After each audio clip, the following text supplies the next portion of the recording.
नमस्कार and welcome students. मैं doctor Devendra Sharma, सहायक आचार्य समाजशास्त्र, राजकीय महिला महाविद्यालय सादुल शहर से आज आपका फिर से हमारे इस वीडियो में स्वागत है एक बार फिर से। और हमने पिछले वीडियो में पढ़ा था कार्ल मार्क्स का ऐतिहासिक भौतिकवाद के सिद्धांत में जो निर्णायक कारक हैं उनके बारे में कि कार्ल मार्क्स के द्वारा ऐतिहासिक भौतिकवाद के पूर्ववर्ती जो विचारकों ने निर्णायक कारक जनसंख्या की वृद्धि भौगोलिक कारकों को रखा था, उनका खंडन कार्ल मार्क्स के द्वारा किया गया। आज की इस वीडियो में हम कार्ल मार्क्स के द्वारा जो प्रस्तुत है उत्पादन की प्रणाली या ऐतिहासिक भौतिकवाद का नया परिप्रेक्ष्य के संदर्भ में हम इसमें उसके तत्वों के बारे में पढ़ेंगे। तो आपसे निवेदन है कि आप हमारे इस वीडियो को लाइक और शेयर ज़रूर करें और चैनल को बेल आइकन दबाकर सब्सक्राइब जरूर करें ताकि हमारे सभी वीडियो आप तक पहुंच सकें। तो आइए हम इस वीडियो के माध्यम से कार्ल मार्क्स के ऐतिहासिक भौतिकवादी विचारों के ऊपर उसके तत्वों के बारे में हम लोग बात करते हैं। इतिहास के निर्माण में निर्णायक कारक जब जनसंख्या की वृद्धि या भौगोलिक कारक या अन्य कारक नहीं है तो वे कौन से कारक हैं जिनसे कि इतिहास का निर्माण है वो निर्णायक कारक की भूमिका के रूप में हमें ये कारक दिखाई देते हैं। उस पर कार्ल मार्क्स ने उत्पादन प्रणाली की बात की कि सामाजिक जीवन के विभिन्न पक्षों पर जनसंख्या की वृद्धि या भौगोलिक परिस्थितियां निर्णायक प्रभाव नहीं डालती है तो कौन सी शक्ति है जो इतिहास की घटनाओं, सांस्कृतिक, नैतिक, धार्मिक और सामाजिक विचारों और समाज की संस्थाओं का निर्धारण करती है। कार्ल मार्क्स का ये कथन है कि यह शक्ति मानव जीवन के लिए आवश्यक साधनों को प्राप्त करने की प्रणाली अर्थात उत्पादन प्रणाली कहलाती है। इतिहास का निर्माण भौतिक कारकों से होता है। राजनीति, कानून एवं कला आदि से पहले मनुष्य का अस्तित्व होना अत्यंत जरूरी है। ये बाद की सारी व्यवस्थाएं हैं। जिस प्रकार से समाज का अस्तित्व निर्भर करता है जिन चीज़ों पर, उन्हीं से इतिहास का निर्माण भौतिक कारकों के फलस्वरूप होता है।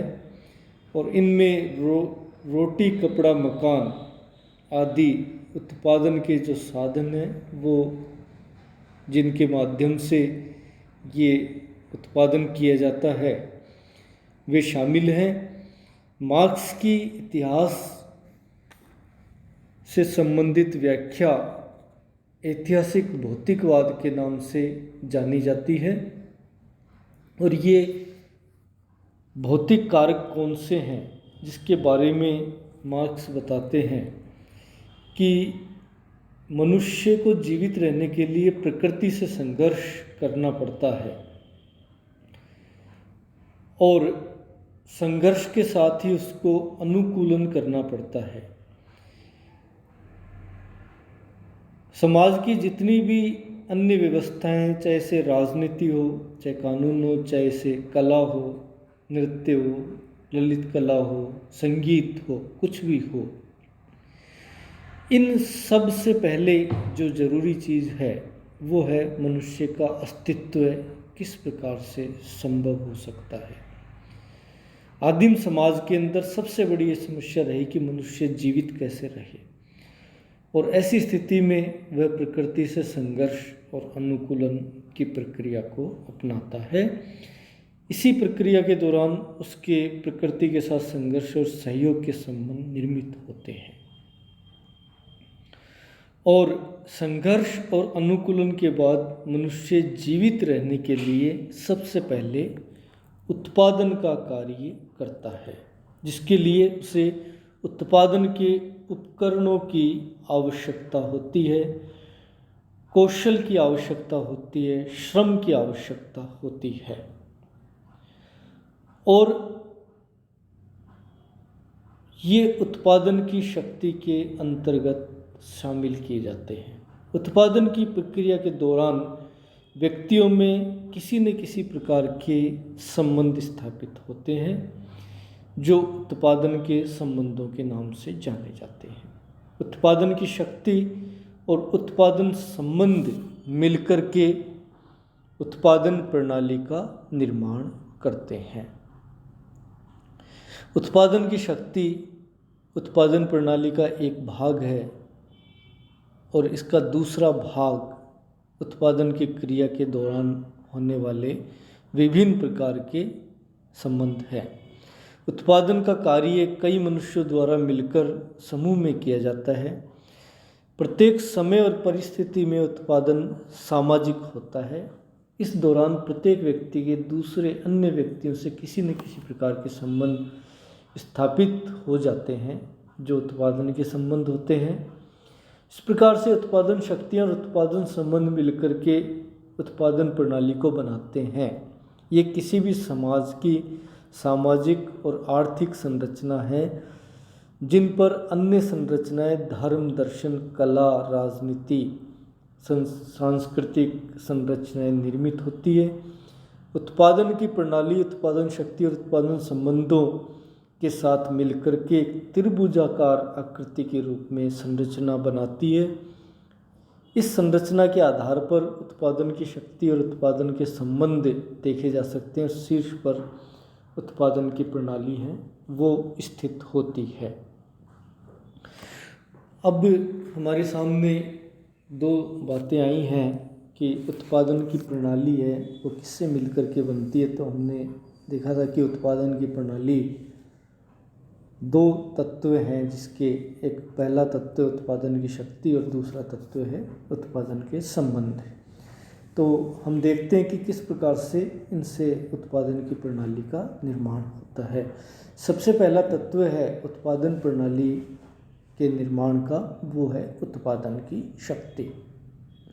कार्ल मार्क्स ने ये कहा कि उत्पादन की शक्ति और उत्पादन के संबंधों में जब विरोध होता है तो इतिहास में क्रांति का आगमन होता है। उत्पादन के साधन, अनुभव और कौशल मिलाकर के उत्पादन की शक्ति को बनाते हैं। इसमें लगातार संशोधन और परिवर्तन होता रहता है। उत्पादन की शक्ति प्रत्येक युग में परिवर्तन की महत्वपूर्ण भूमिका निभाती है और उत्पादन की जो ये शक्ति है वो विज्ञान और तकनीकी के साथ में उसका संबंध पाया जाता है। इसमें लगातार परिवर्तन और संशोधन होते हैं। आविष्कार का इसमें महत्वपूर्ण स्थान देखा जा सकता है, लेकिन उत्पादन की शक्ति बदलने के बावजूद, उत्पादन की अंदर वृद्धि होने के बावजूद उत्पादन के संबंध पहले जैसे रहते हैं। उत्पादन की जो शक्ति है उसमें परिवर्तन और विकास की प्रक्रिया नवीन आवश्यकताओं की वृद्धि के साथ साथ लगातार जारी रहती है। हम देख सकते हैं कि किसान जब हल और बैल से खेत जोतता था, हाथ से खरपतवार हटाता था, हंसिए से फसल काटता, ये सब परंपरागत उत्पादन की शक्ति थी। परंतु जैसे इसमें परिवर्तन हुआ, ट्रैक्टर से खेत की जुताई बुआई की जाने लगी, थ्रेसर से फसल निकाली जाने लगी और उत्पादन शक्ति में परिवर्तन होने के बावजूद उत्पादन अत्यधिक होने पर भी उत्पादन के संबंध थे वो वैसे ही रहे। बाजार का नियंत्रण, सीमा शुल्क और कस्टम आदि का जो अनुपात था वो परिवर्तित नहीं हो पाया। ऐसी स्थिति में उत्पादन के संबंध और उत्पादन की शक्ति में गहरी खाई है वो दिखाई देती है। उत्पादन की जो शक्तियाँ हैं मनुष्य के प्रकृति के साथ संबंधों को भी स्पष्ट करती है। वर्तमान में वैज्ञानिक और तकनीकी ज्ञान मनुष्य के पास में देखा जा सकता है जो कि उत्पादन की शक्ति का एक अंग है। यूरोप में कृषि युग के समय औद्योगिक क्रांति न होने तक उत्पादन की शक्तियाँ सामान्य थी, लेकिन औद्योगिक क्रांति के बाद भाप के आविष्कार के साथ ही जो परिवर्तन आया वो उसके फलस्वरूप उत्पादन का एक बहुत बड़ा बाजार खड़ा हो गया और उत्पादन की शक्तियाँ लगातार विकसित और संशोधित होती चली गई। उत्पादन की शक्तियों में परिवर्तन और विकास की प्रक्रिया नवीन आवश्यकताओं की वृद्धि के साथ साथ एक आगे चलती रही। दूसरा इसका जो तत्व है वो उत्पादन के संबंध है, उत्पादन प्रणाली का। कहा गया कि ऐतिहासिक भौतिकवाद में मार्क्स ने उत्पादन प्रणाली का दूसरा तत्व है उत्पादन के संबंधों को बताया। उत्पादन के संबंध केवल आर्थिक संबंधों तक सीमित नहीं होते बल्कि संपूर्ण सामाजिक संरचना से जुड़े होते हैं। उत्पादन प्रणाली के दोनों अंगों में विरोध सामाजिक संबंधों में भी देखे जा सकते हैं। मानव को जीवन में सामाजिक उत्पादन के क्षेत्र में किन्हीं न किन्हीं प्रकार के संबंधों से जुड़ना अपरिहार्य हो जाता है और ये संबंध स्वतंत्र नहीं होते, इन पर किसी व्यक्ति की मर्जी नहीं चलती। ये संबंध भौतिक उत्पादन के विकास से जुड़े होते हैं। उत्पादन के सभी संबंध मिलकर एक आर्थिक संरचना को बनाते हैं जिसको कि अधोसंरचना के नाम से जाना जाता है, जो समाज का वास्तविक आधार कही जाती है। समाज की कानूनी और राजनीतिक संरचना है वो इसी अधोसंरचना अर्थात उत्पादन संबंधों के आधार पर निर्मित होती है, जिसको कि अधिसंरचना के नाम से जाना जाता है।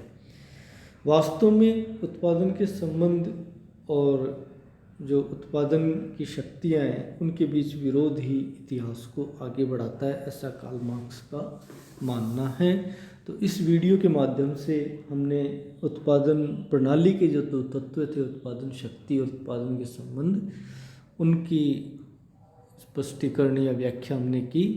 अगले वीडियो में हम इसमें किस प्रकार से उत्पादन की जो शक्तियाँ उत्पादन के संबंध है वो किस तरह से में विरोध होने पर आर्थिक प्रणाली बदलती है उसके ऊपर चर्चा करेंगे। धन्यवाद।